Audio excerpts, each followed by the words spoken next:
어른으로 태어나는 사람은 아무도 없습니다. 모든 사람에게는 어린 시절이 있죠. 그리고 그 어린 시절에 이런저런 많은 일들을 일으킵니다. 제 어린 시절에 저는 여자의 꼬임에 빠져서 집을 나간 적이 있는데요. 그때 제 나이는 5살, 그녀의 나이는 7살이었습니다. 제 옆집 아줌마 조카가 이제 잠깐 와서 옆집에서 지냈는데 부산에서 온 것 같아요. 걔랑 며칠을 놀았는데 어느 날 자기랑 어디를 가자는 거예요. 어디를 가냐고 물으니까 부산을 간다고 했습니다. 당시는 제가 사는 곳이 마산이었는지도 잘 몰랐는데 제가 부산을 어떻게 알았겠어요? 그 당시 마산과 부산은 버스를 타서 한 2시간 정도는 가야 되는 길이거든요. 어쨌든 우리는 길을 떠났습니다. 해가 지니까 집에 가야 되겠다는 생각이 났어요. 근데 저나 그 연상의 여인이나 어디가 어딘지를 모르는데 낭패 아닙니까? 그 당시는 구두통을 들고 구두를 닦으러 다니는 그 구두 닦기가 많았어요. 그래서 제가 제 주머니에 있는 500원짜리 동전 하나를 구두 닦기에게 주면서 우리 집으로 좀 데려다 달라 그렇게 말을 했나 봅니다.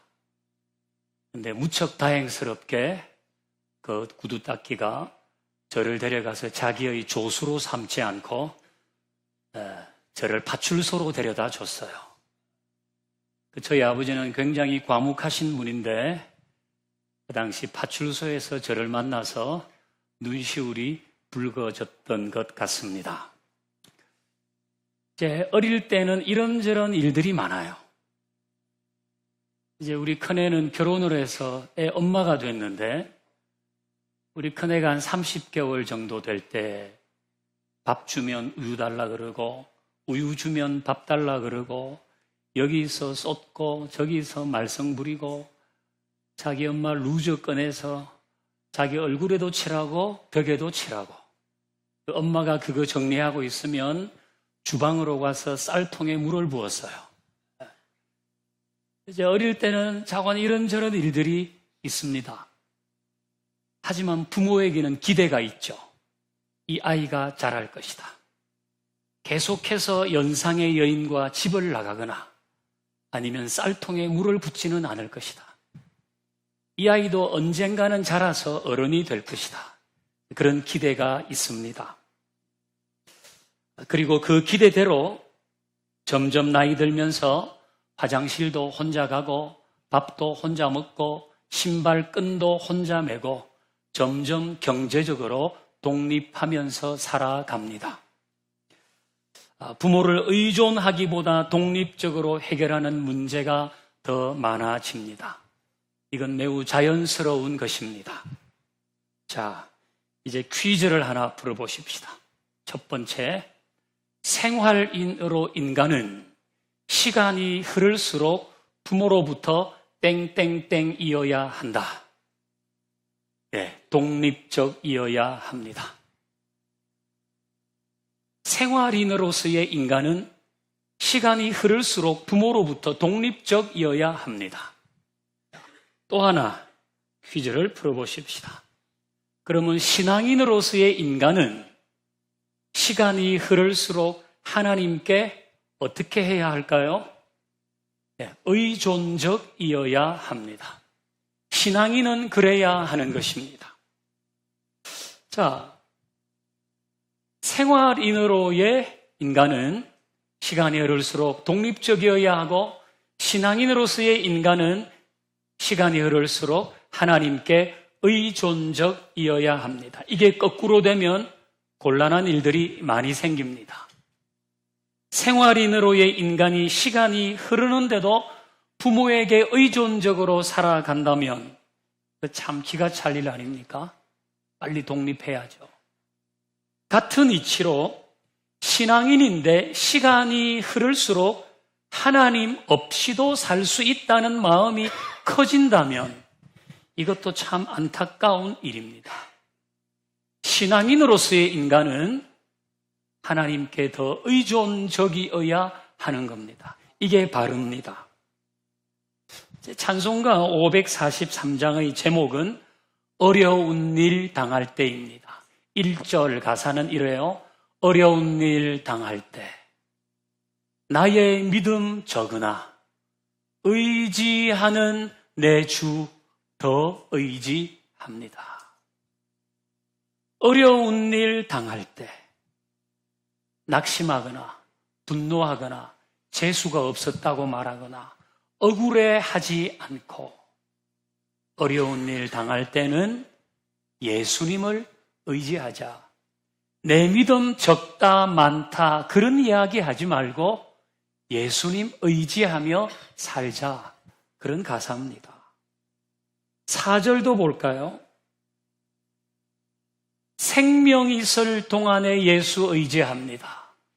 천국 올라가도록 의지할 것뿐일세. 생명이 있을 동안에 내가 살아있다면 예수님 의지하는 것도 살아있어야 돼요. 내가 숨쉬고 있다면 예수님 의지하는 것 계속해야 하는 겁니다. 천국 갈 때까지. 그 일은 계속되어야 된다. 후렴도 보십시다. 세월 지나갈수록 의지할 것뿐일세.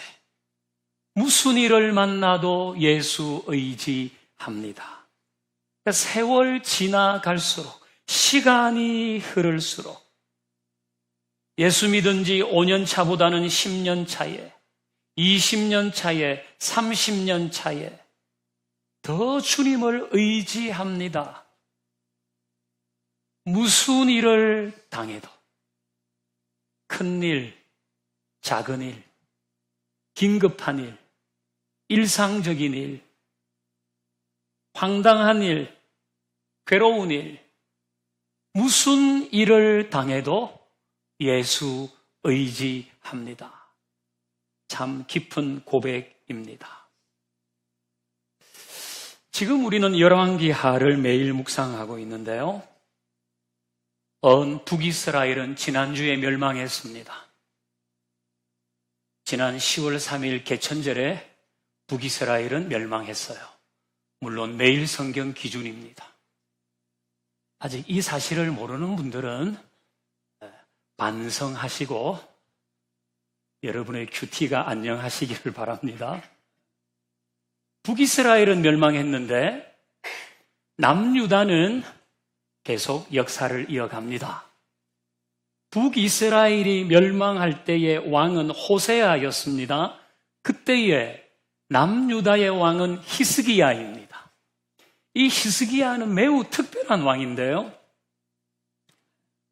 일반적으로 유다의 왕들을 평가할 때 기준이 되는 인물이 있어요. 다윗입니다. 그래서 어떤 왕들의 이야기를 열거한 다음에 그가 다윗의 길을 행했다 또는 다윗의 길로 행하지 않았다로 평가합니다. 다윗의 길로 행했다는 것은 그가 하나님을 따랐다는 거겠죠. 다윗의 길로 행하지 않았다는 것은 자기 마음대로 했다는 것입니다. 히스기야는 어떻게 했을까요? 열왕기하 18장 3절 같이 봅니다. 같이요. 시작. 히스기야가 그의 조상 다윗의 모든 행위와 같이 여호와께서 보시기에 정직하게 행하여. 아멘. 히스기야는 다윗의 길로 행한 정도가 아니라 다윗의 모든 행위와 같이 했다 그럽니다. 이게 대단히 높은 평가 아닙니까? 그 히스기야는 그런 왕이었습니다. 이뿐 아니라 히스기야에게 매우 독보적인 부분이 있는데요. 그것이 바로 오늘 본문입니다. 같이 읽어보십시다. 시작. 히스기야가 이스라엘 하나님 여호와를 의지하였는데 그의 전후 유다 여러 왕 중에 그러한 자가 없었으니. 아멘. 히스기야가 어떻게 했다 그럽니까? 여호와를 의지하였는데 그 정도가 그 전후 어떤 왕보다 더 뛰어났다는 것. 하나님을 의지하는 것이 히스기야에게는 매우 독보적으로 빛나는 부분이었다. 그것을 우리에게 알려줍니다. 그러니까 하나님을 의지하는 데 있어서 히스기야의 신앙은 독보적입니다. 물론 히스기야도 순간 흔들려서 하나님을 의지하지 못할 때가 있습니다. 이제 이번 주 큐티를 보시면 그런 부분이 나올 겁니다. 바벨론에게 살짝 기대는 때가 오거든요. 히스기야도 흔들릴 때 있었지만, 그러나 유다의 왕들이 20명인데 그 20명을 통틀어 볼 때는 하나님을 의지하는 데 있어서는 히스기야만한 왕이 없었다. 그런 말씀입니다. 히스기야에게는 다른 특별한 면들도 있었죠. 역대 왕들이 없애지 못했던 산당을 제거했습니다. 그리고 모세가 광야에서 만들었던 놋뱀, 당시에는 그 놋뱀을 본 사람들이 다 살아났거든요. 얼마나 대단한 놋뱀입니까? 근데 시간이 흐르면서 하나님은 없어지고 사람들은 놋뱀 그 자체를 영험하게 생각했어요. 그래서 그 놋뱀 앞에서 빌었거든요. 역대 왕들 그 누구도 놋뱀을 없애지 못했어요. 이거 모세가 만든 건데, 이게 어떤 놋뱀인데, 하지만 히스기야는 그걸 부수어 버린 사람입니다. 그 대단한 개혁을 했죠. 하지만 그 중에 제일은 뭔가 하나님을 의지하는 마음이었어요. 역대 왕들이 하지 못한 개혁을 할 수 있었던 이유도 그가 하나님을 의지하는 마음이 컸기 때문인지 모릅니다. 신앙인으로서의 히스기야는 시간이 흐를수록 하나님께 더 의존적이었습니다. 자, 이제 한 걸음 더 나아가 보십시다. 하나님께 의존적이었다는 말을 바꾸면 어떻게 될까? 그것은 하나님께 기도한다입니다. 하나님께 의존적이다와 이퀄, 하나님께 기도한다. 하나님을 의지하는데 독보적이었던 히스기야가 그렇게 했습니다. 자, 열왕기하 19장 14절을 같이 읽어봐요.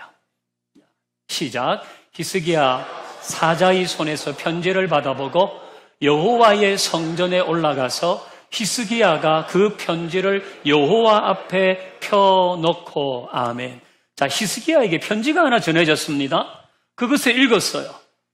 읽고 나서 히스기야는 그 편지를 들고 성전으로 올라가서 하나님 앞에 펼쳐 놓았다 그랬습니다. 이 편지는 누구한테서 왔습니까? 아수르 왕 산헤립으로부터 왔습니다. 내용은 뭐예요? 남유다가 하나님을 의지한다고 살 수 있는 게 아니니까 순순히 항복하라는 겁니다. 순순히 항복해라. 우리가 지금 모든 나라를 정복하면서 그 나라의 신들을 다 이겼는데 남유다의 하나님도 우리는 이길 것이다. 그러니까 백성들에게 같이 기도하자, 이런 얘기하지 말고 순순히 항복하라. 그것이 이 편지의 내용입니다. 그러면서 히스기야를 조롱하고 비방하는 글들이 거기에 적혀 있었습니다. 근데 이거는 보이스피싱과 같은 단순한 공갈 협박이 아닙니다. 이미 아수르는 북이스라엘을 멸망시켰거든요. 10월 3일 개천절에 멸망했다고요. 그리고 아직 매일 성경은 남유다가 멸망을 하면 아직 많이 남았어요. 북이스라엘을 이미 멸망시켰기 때문에 이 얘기는 그냥 공갈 협박이 아닙니다. 그러니까 히스기야가 이 편지를 들고 성전으로 올라가서 하나님 앞에 폈습니다. 왜 그렇게 했을까? 여러분이 짐작하시는 대로입니다. 19장 15절 16절을 같이 읽어봅니다. 시작. 그 앞에서 히스기야가 기도하여 이르되 그들을 위해 계신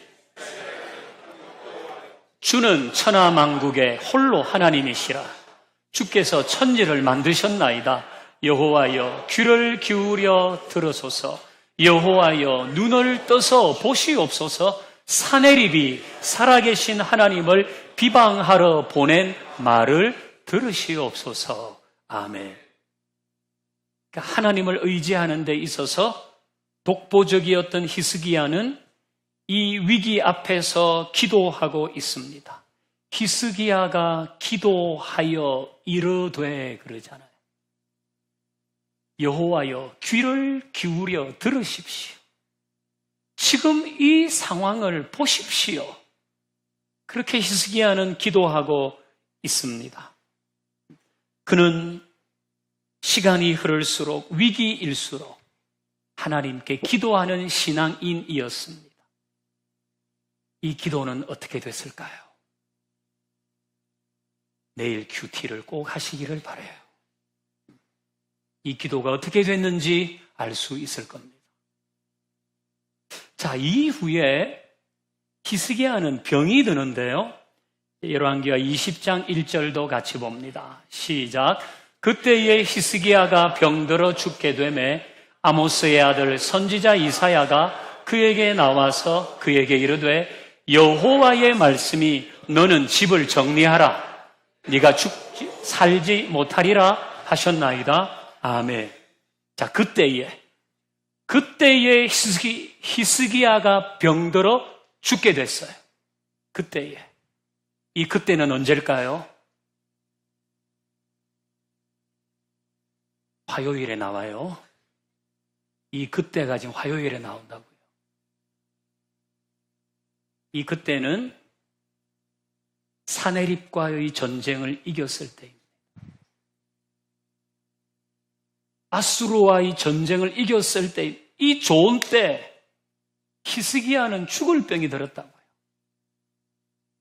근데 그게 의사의 진단이 아니잖아요.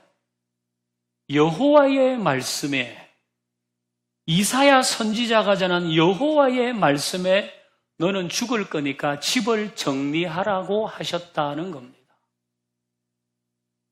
이게 청천벽력 같은 이야기잖아요. 지금 전쟁에 이겨서 축하할 때인데 그는 사형 선고를 받고 주변 정리하라는 말씀을 듣습니다. 히스기야는 어떻게 했을까요? 열왕기하 20장 2절 3절 같이 읽습니다. 시작. 히스기야가 낯을 벽으로 향하고 여호와께 기도하여 이르되 여호와여 구하오니 내가 진실과 전심으로 주 앞에 행하여 주께서 보시기에 선하게 행한 것을 기억하옵소서 하고 히스기야가 심히 통곡하여. 아멘. 히스기야가 삶을 정리해야 한다는 말을 듣고 얼굴을 벽을 향하여 죽으면 죽으리라는 마음으로 기도했다는 겁니다. 그가 여호와께 기도하여 이르되 그러면서 통곡했습니다. 이 기도, 히스기야가 벽을 향해서 자기 얼굴을 두고 내 죽으면 죽으리라라고 한 이 기도는 어떻게 됐을까요? 해프닝으로 끝났을까요? 5절과 6절 앞부분 같이 읽어봅니다. 시작. 너는 돌아가서 내 백성의 주권자 히스기야에게 이르기를 왕의 조상 다윗의 하나님 여호와의 말씀이 내가 내 기도를 들었고 내 눈물을 보았노라. 내가 너를 낫게 하리니 내가 3일 만에 여호와의 성전에 올라가겠고 내 날이 15년을 더할 것이며. 아멘. 하나님은 히스기야의 기도를 들어 응답하셨습니다. 내가 너의 기도를 들었다. 그리고 너의 눈물을 보았다. 그렇게 말씀하십니다. 여러분, 하나님은 우리의 기도를 들으시고 우리의 눈물을 보시는 분입니다. 하나님은 우리의 기도를 들으시고 우리의 눈물을 보시는 분이죠. 우리의 기도에 응답하시는 분이십니다. 지금 히스기야에게 하나님이 그렇게 말씀하셨습니다. 하나님 왜 이렇게 하셨을까요? 이 병 주고 약 주고 하시는 겁니까, 지금? 골탕 먹이려고 이렇게 하실까요? 하나님 왜 이렇게 하시는 겁니까?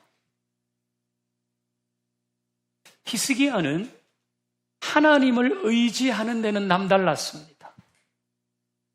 그런 히스기야가 하나님의 선고로 삶을 정리하라는 선고를 받았을 때 그래도 그가 하나님을 의지하는 것을 통해서 히스기야 주변에 있는 사람 그리고 21세기를 사는 우리에게도 주님은 하실 말씀이 있는 거예요.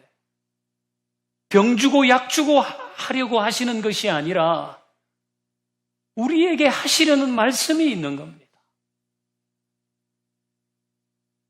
보통 우리 저력이라는 말을 사용합니다. 저력. 이 저력은요, 속에 간직하고 있는 든든한 힘, 이런 뜻입니다. 우리, 저 사람 저력 있다. 이렇게 하잖아요. 이 안에 뭔가 있다는 거예요. 그 저력이 있어야지 위기를 이기고 기회를 만들고, 그 저력이 있어야지 뭔가를 이루어내고, 그 저력이 있어야지 어려움도 이겨내는 거 아닙니까? 히스기야의 저력은 뭔가? 히스기야의 저력은 어떤 상황이든 하나님을 의지하는 것입니다. 어떤 상황이든. 여러분 한번 생각을 해보십시다. 히스기야가 성전에 올라가서 사내립으로부터 받은 편지를 펴놓고 하나님 지금 상황이 이렇습니다. 그래서 하나님이 이 전쟁을 이기게 하셨거든요. 기가 막히게 이기게 하셨는데 내일 본문을 보세요. 그런데 그 일이 있은 그때에 하나님께서 너 죽는다 이제. 빨리 주변 정리하라. 이 상황이 얼마나 이 널뛰기를 하는 상황입니까? 히스기야의 저력은 상황이 어떻더라도 하나님을 의지하는 거예요. 여러분에게도 나름 저력이 있을 겁니다. 끈기가 있거나 재능이 있거나 인맥이 좋거나 아니면 창의성이 있거나 뭐든지 여러분에게도 저력이 있겠죠.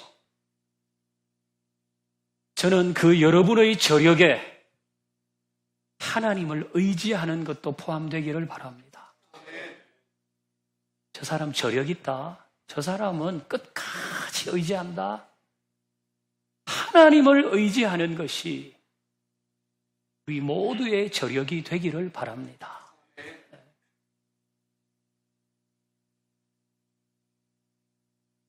신앙인으로서 승리하고 그것이 생활인으로의 승리로 이어지려고 한다면 우리는 하나님을 의지해야 합니다. 그럴 때 그것이 신앙인의 승리이고 그것은 생활인의 승리로 이어지기 때문입니다. 오늘 설교의 제목은 생활인과 신앙인입니다. 우리는 다 생활인이잖아요. 그리고 신앙인이기도 합니다. 생활인으로 인간은 자랄수록 독립적이어야 합니다. 우리 자녀들을 그렇게 키워야 됩니다. 반드시 그렇게 키워야 됩니다. 여러분은 어떤 생활인이십니까? 자, 우리는 신앙인이기도 하죠. 신앙인으로서 우리는 세월이 흐를수록 무슨 일을 당하든 예수님 의지하는 사람 되어야 할 것입니다. 저는 예수님 의지하는 것이 우리의 저력이 되기를 바라고 기도가 우리의 저력이 되기를 바라고 그것이 신앙의 승리와 일상의 승리로 이어지기를 주의 이름으로 축원합니다. 네, 이제 우리 함께 찬송하십시다. 어려운 일 당할 때 나의 믿음 적지만 내 의지하는 주님 더 의지하겠습니다. 네, 함께 찬송하십시다. 어려운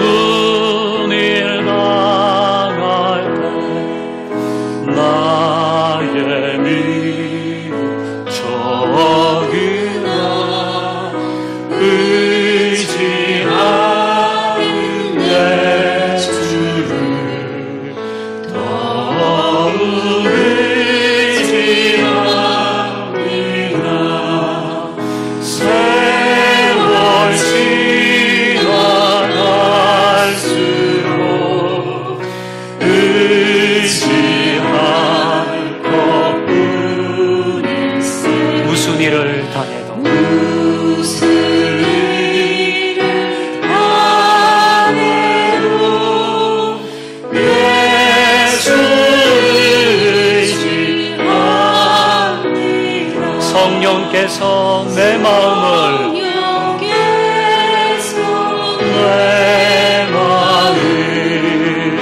밝히 비춰주시니 인도하신다. 또 주를 의지하겠습니다.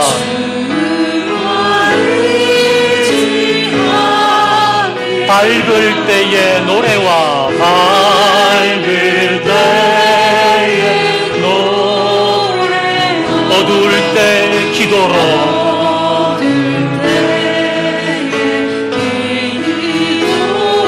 위태할 때의 도움을,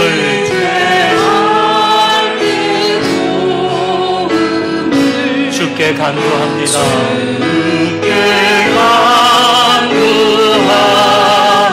아멘. 세월 지나갈수록 의지할 것뿐. 우리 무슨 일을 만나든지 주 의지합시다. 당해도 예수. 우리의 목소리 높여서 생명이 있을 동안에, 생명이 있을 동안에 예수를 주님 만날 그때까지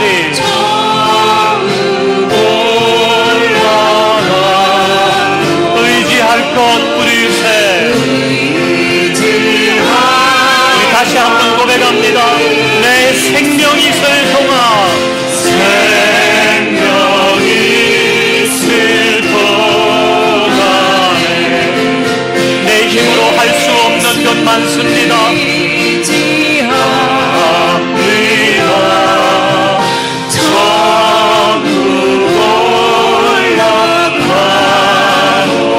또 의지하며 살겠습니다. 우리가 손을 드십시다. 세월 지나갈수록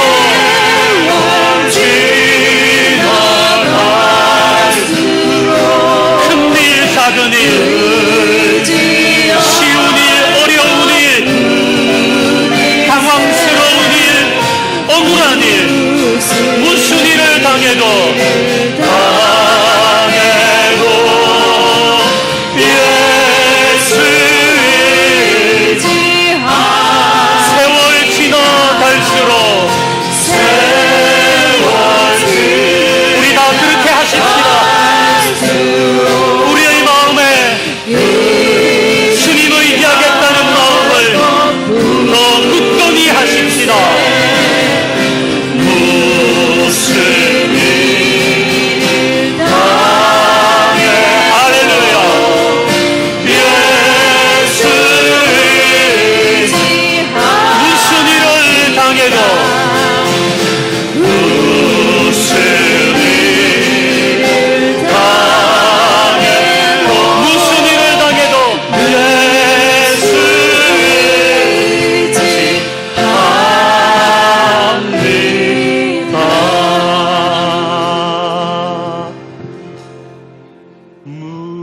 무슨 일을 당해도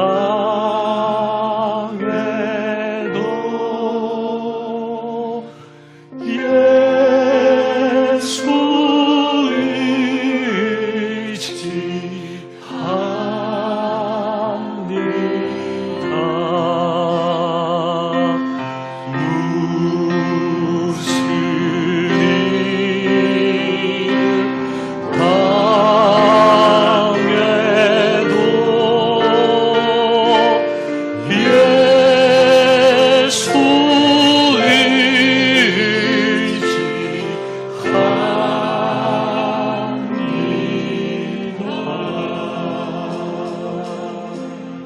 우리 모두 이렇게 살기를 바랍니다.